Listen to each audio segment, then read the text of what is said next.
we go.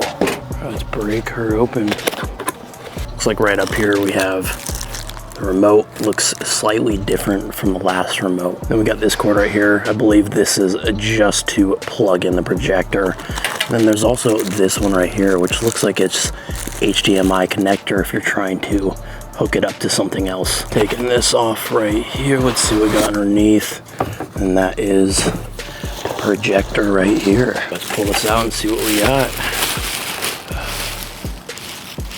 Wow, this one looks entirely different from the last one. You can see the front of this one is basically almost like a speaker. Here it is. This one, you know, off of first rip is a lot bigger than the last one, which is to be expected based off of the, you know, more capabilities that this one has. Right here in the back, it looks like you have a headphone jack, USB, SV out, and an HDMI plug, and then right here, just that standard plug to turn the projector on. You also have the power button on top this time, which I like as well. The last one was a little hard to find. Of course, you can power it on with the remote, but I find that this is nice to have there. Look at it in the bottom, it has the same pegs here, which is super nice. That way, if you need to prop it up, you know, on something, you can get a slightly different angle. You can see you have the 3D stereo sound speaker popping out right there. And it's always nice that they include this. I'm not exactly sure what that's called, but it's the same kind of screw mechanism used for tripods. So if you don't have somewhere to mount it, you don't have, you know, somewhere good to put it, you can just use a tripod stand to prop it up when you're gonna use it. All right, now let's get into the good stuff, how the projector actually works. What you're seeing on the screen right here actually isn't the ONO5 projector. This is the old ONO3 projector that I first reviewed. What I wanted to do today was test the ONO3 versus the ONO5. See, hey, is the ONO5 upgrade really worth it? So right now we're gonna watch just a short part of the original ONO3 review to see how does the audio and the visual stack up between the 3 and the 5. So again, this is the 3 right now, and you know, they're both gonna be on standard brightness, standard settings when you first open up the projectors. So we're not making any changes in between the two, so we can ensure we're getting the exact same results, same ISO on the camera, same volume, everything. So let's go ahead and watch it on the 3. Got in a new package that I am super stoked to announce.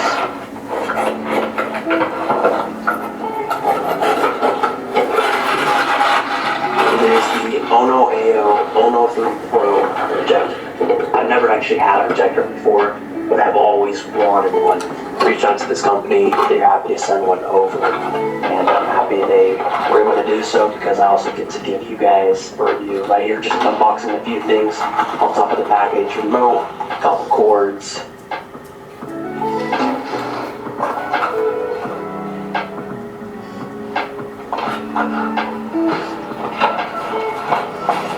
Other than that, getting right into the projector right here. All right, that's all we're gonna play of the 3.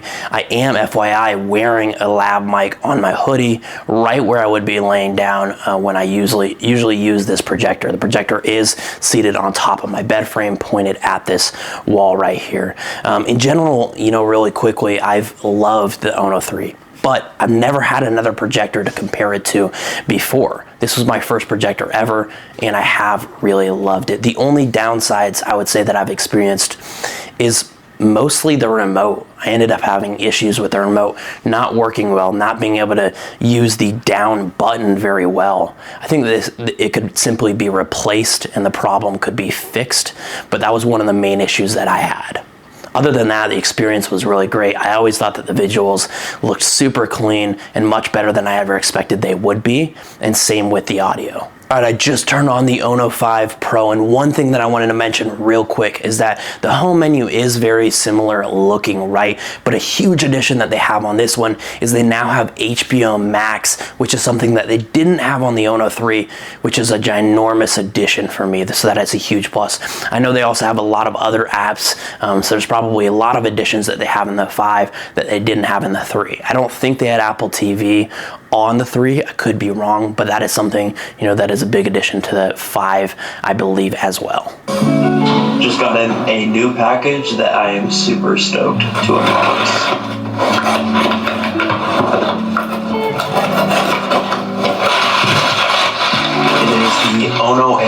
ONO5 Pro projector. I've never actually had a projector before, but I've always wanted one. Reached out to this company, they're happy to send one over, and I'm happy they were able to do so because I also get to give you guys a review. Right here, just unboxing a few things on top of the package: remote, a couple cords.